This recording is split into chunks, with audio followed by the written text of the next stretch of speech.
everyone, it's me, yours truly, John Valencia, and welcome back to Truly Asia Diaries. For today, we are going to do a reaction video for the CNN guesting ni David Licauco at Barbie Fortesa para sa The Final World?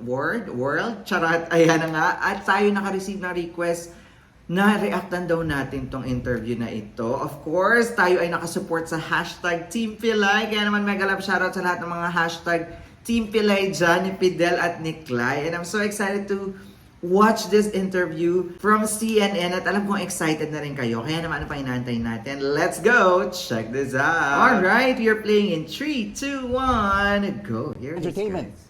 taking television and social media by storm. The Maria So Clara true. Ibarra TV series has reimagined two of the most famous Filipino novels in history, Jose Rizal's Noli Me Tangere and El Filibusterismo.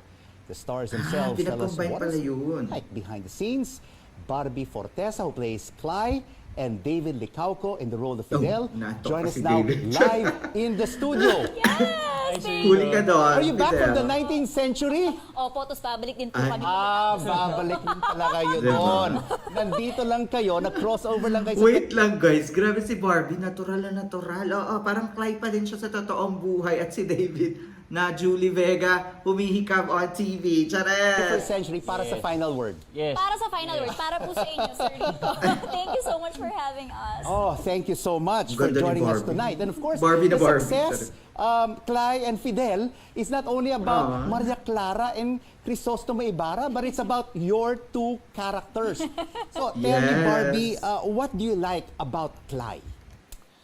Siguro yung pagiging ano niya, yung paninindigan niya, lalo na pagdating sa women empowerment. Doon sa panahon Ay, na true. wala pang paniniwala yung mga kalalakihan sa kababaihan, talagang parang si Clay yung naging boses ng mga kababaihan ng panahong yon. And so siguro in a way thankful na rin siya kasi binabackupan siya ni Fidel. Bakit mo naman binabackup si Cly, David? Grabe, wait lang, yung backup at women empowerment. Grabe yan. Oo, isa rin sa mga ugali ni Clay sa Maria Clara at Ibarra ay talaga namang pakiilamera. Charet! Dahil concern lang siya. And of course, talagang naging bahagi na siya kasi ng kwento. Diba? Baka Bakit mo sinusuporta? gusto ko sa kanya siguro. Di ba pwedeng parehas muna tayo mag-isip? Parehas, oo, same Yun na talaga. wavelength, oo. Because at that time, hindi ba, male rules, hindi ba? Men rule. Di ba nakikita rin natin sa mga praile? Di ba? Kahit si Padre Salvi, ang paborito nating antagonist, di ba? Yes. Kontrabida. But sa what do you like Paluchina, about charet. your role, Fidel? Because Cly and Fidel are not even in the original novels of Jose Rizal. So kasi Fidel's character, he is a playboy and comes from a rich family. Tapos Entitled. and very entitled, sadly. So nag-change lang siya when he met Cly. So na-in-love siya and then eventually totoong may yung love. perspective niya about life suddenly became different. So Ganda na yun, ni David. because of the love of Cly. So, nagkatuluyan na kayo? Magkakatuluyan ba kayo sa... Sana. Maria Clara? Spoiler! Sana. Sabi naman to, agad ang bilis-bilis naman. Sinabi na yung ending. Oo, pwede bang bigyan mo muna Spoiler ako ng alert. chance, mag-isipan, mag-decide. Tagal mo kasi masyado. Oo nga eh, hindi pero Ay, yun mababalat naman na din po ganun. yung maganda rin sa characters namin. So since both our characters are made up, ang daling laruin ng mga eksena namin. Ang daling dagdagan, ang daling mas pagandahin pa yung mga eksena namin, Yung mas build up flexible ng kumbaga character. yung eksena Oo. namin. At saka ewan ko ba, maraming nakagusto kasi nung umpisa namin na very aso at Aso't pusa. pusa. Oo. Hindi ba mga Gen Z ngayon tsaka millennials, pag sinabi mong Noli Me Tangere at El Filibusterismo, sinasabi niya, ano yun? Hindi ba? Ano yun? It's all Oo part nga. of history. But now that you are part and parcel of these two very important novels of our times, Barbie, what should our youth do right now to learn more about these two very important literature works of Jose Rizal? I think number one po, Serious? dapat talaga panoorin niyo po yung show namin. Ayan. Kasi we made learning fun for them. Oo. Kasi nagkaroon true. nagkaroon siya ng Gen Z point of view eh. Yes, oo. So hindi siya Parang- talaga yung straightforward na talagang very historical, na medyo boring, ganyan. We made it fun kasi manggagaling siya sa point of view ng isang Gen Z. Tapos magkakaroon pa Learning ng made fun. medyo angle ng puppy love, Yeah, ganyan. At yes. saka sa nangyayari po kasi ngayon, parang tinutulungan kong magkaroon ng paninindigan din even Maria Clara na talagang very timid, very conservative. Unti-unti natututunan niyang magsalita for herself through Clay. And what about you, Ayun. Fidel? I mean, these historical literatured works, should our youth really look into them? And if it's True. indeed relevant to their lives today? Well, I would Ganda ng say damit na, ni Fidel, kasi feeling ko na take for granted yung Philippine history. Yes. So, syempre, by watching Maria Clara, you know, like what Barbie said, na parang naging fun yung pag-aral ng Philippine history. And like, for me kasi, what I like about being in that setting, kasi diba like before, walang cellphones. So like right now, like parang all the millennials and Gen Zs are always equipped with their phones, right? So, I think na kung subukan natin na minsan mag-stop din mag-use ng phone, then we become more creative. Like our human interactions are, you know, like way better. So, ayun, that's what I like about it. Very, very interesting point. And of course, if they're always Intellectual on their din pala si smartphones, Fidel, no? they can download, di ba, Exactly. these So, two okay rin very historical literature True. works of our a national hero. At saka pwede nilang basahin, hindi ba? Para makakatugma rin yung binabasa nila from Noli Me Tangere and El Filibusterismo with your teleserye Mala Clara at Ibarra. Totoo po True. yan. Oo. Actually, ngayon nga po nakakatuwa dahil nakikita ko maraming nagtatag sa amin sa social media. Maraming bumibili ulit ng Noli Me Tangere. Yeah. Maraming Oh, nagbabasa that's ulit. so Even the good. younger Oo. ones. Kaya nakakatuwa rin talaga yung impact na nagawa ng Maria Clara at Ibarra. Nako, kumikita na naman ng mga bookstore. At saka marami Pati yung mga vloggers. reprints Charot. ng Noli Me Tangere at El Filibusterismo. Of course, we've mentioned at the beginning of this interview that Clay and Fidel are made-up characters and are not part of these two novels. So, tatanungin ko sa iyo, Barbie, if you were not Clay in this teleserye, which other character would you play? Gandang tanong yun. Female. Female? Oh, female. Siguro si Salome.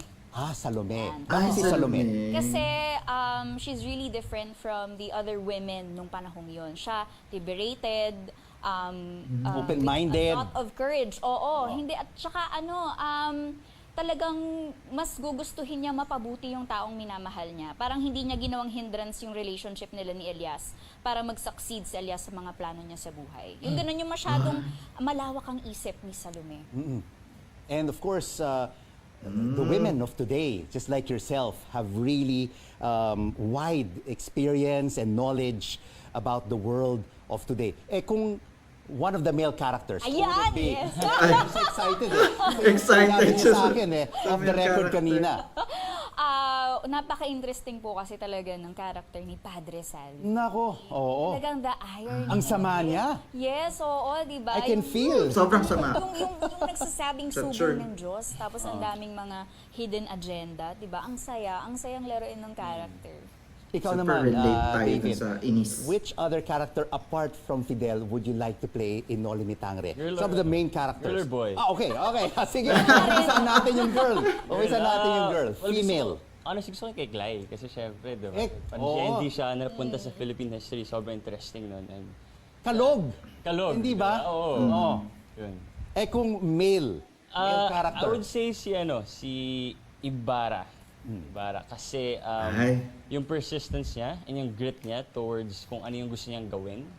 Like, he makes sure na he goes the extra mile to do it. As long as na alam niya na tama. And Oo. it's by his principles. So, yun. Si Ibarra siguro. Ay, in talagang fairness. na-crush ng bayan. Uy, wait lang guys. Grabe na didistract ako sa damit ni Fidel. Ang ganda. Very stylish. Filipino style. Akalain mo ang retaso ay pwede na palang idikit-dikit lang sa damit. Oo, Na charot. si Maria Clara at Ibarra, di ba? O send my regards to Dennis Trillo and Will do Julie po. San Jose. Yes. So, Barbie, of course, nakikita natin from the 19th century to the 21st century, iba yung ating mga values, iba-iba ating mga morals, ang ways, ang cultural practices. If given a choice to live in one period, or would you like to live in the 19th century, or would you like to live in the 21st century? I'm so thankful that ngayon ako nabubuhay, sir. Kasi parang hindi ko kakayanin with this mindset. Tapos, nung sinaunang panahon ako nabubuhay, parang ang hirap kasi masyado nilang binibilital talaga ang mga babae. Oo. Parang masyado nilang, parang walang boses sa mga babae ng mga panahong yon. So, ang hirap para sa akin. As a woman, hindi ko alam kung para sa kanya, pero ako kasi bilang babae, lalo na ginagawa namin yung show na yon, parang masyadong maliit ang tingin nila sa mga babae. And it's Clay and Salome that's standing up Yeah. for Filipino women during Exactly. that period. Oo.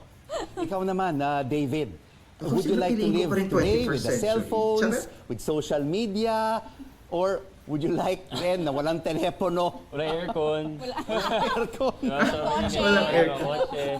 So, I would say yung now, syempre. Oo. Now. Kasi, yun na nga, may cellphone, may aircon, like, everything's easier.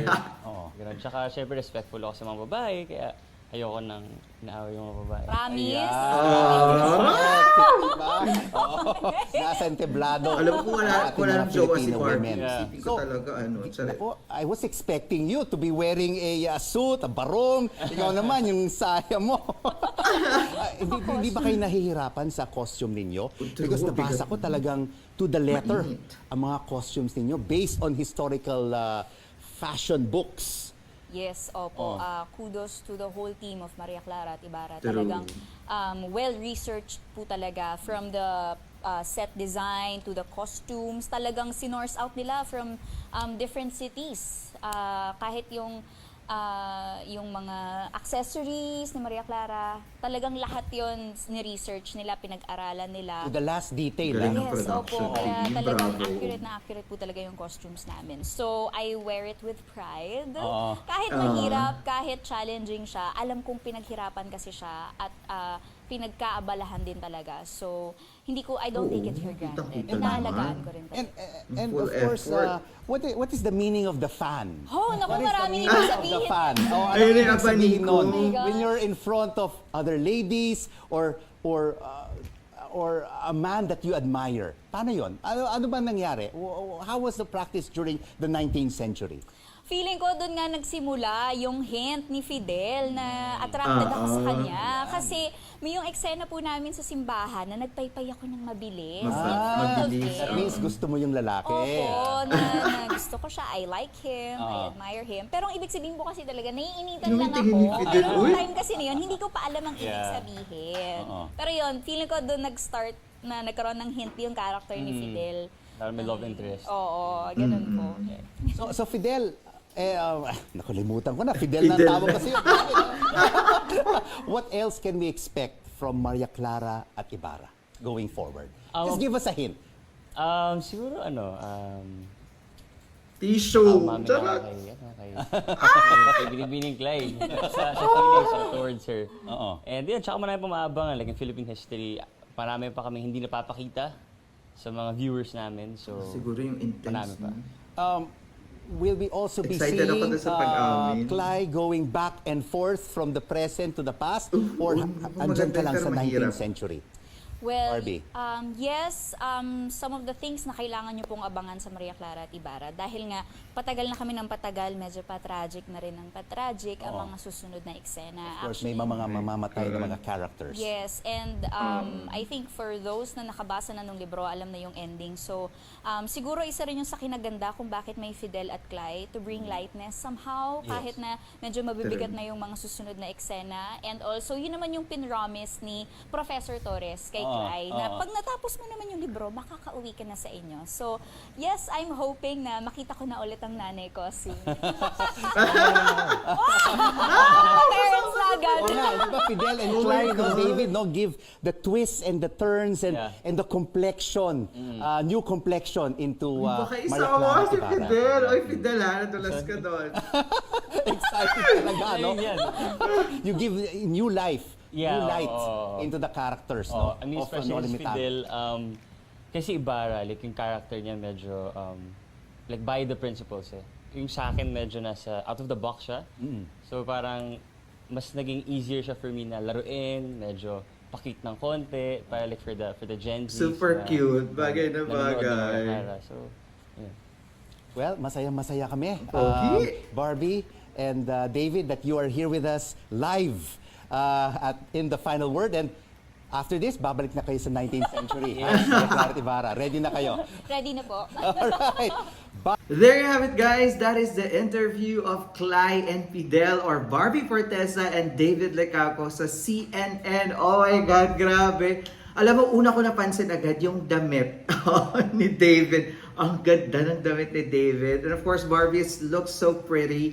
And ang ganda ng flow ng conversation kasi it's really relatable doon sa characters nila and what are their point of view, diba? As a millennial na nasa 21st century, and of course the choices and also how they explain their character, at kung sino yung gusto nilang maging character if ever they're given a chance to play another role, plus yung paglalaro nila dun sa character because they're not in the novel was really good. And medyo na-hint tayo na baka sumama si Fidel kay Clay sa pagtatapos ng istorya. And of course, narinig na nga natin, tulad ng sabi ni Barbie, guys, sa lahat na nakabasa na or alam yung story na mangyayari, alam natin na the tragic part is coming, the dark era of Noli going to El Fili is coming, and definitely hindi siya light or masaya. Talagang kailangan mo ng tissue, ng panyo. Dahil kung ikaw ay talagang tutok na tutok at very into the drama or into tragic love story, iiyak ka sa mga mangyayari. And I hope, and of course, I'm expecting that GMA will execute it very well, and inserting Clay and Fidel in the story makes it more a little lighter, and maybe para merong konting twist, medyo maiwasan or may konting gagawin, hindi natin alam kung paano nila execute yan. But those characters of Clay and Fidel really helps para mabigyan ng konting lighter part. Tulad ng sabi ni Barbie, kasi pag pure historic ang dating, para sa mga 21st century at mga Gen Z or millennial, boring. So kaya nilalagay ito in terms of entertainment and fun learning. At talaga naman very effective because everybody is talking about Maria Clara Ibarra. And of course, tulad ng sabi nila, many people are reviewing the book again, reading the book again. That is very good, diba? It's a fun learning, and at the same time, we give ourselves a time to travel back or to revisit history dahil yan sa panonood natin ng Maria Clara at Ibarra. Kaya naman, kudos to the whole production team. Sobrang ganda nitong teleserye na to.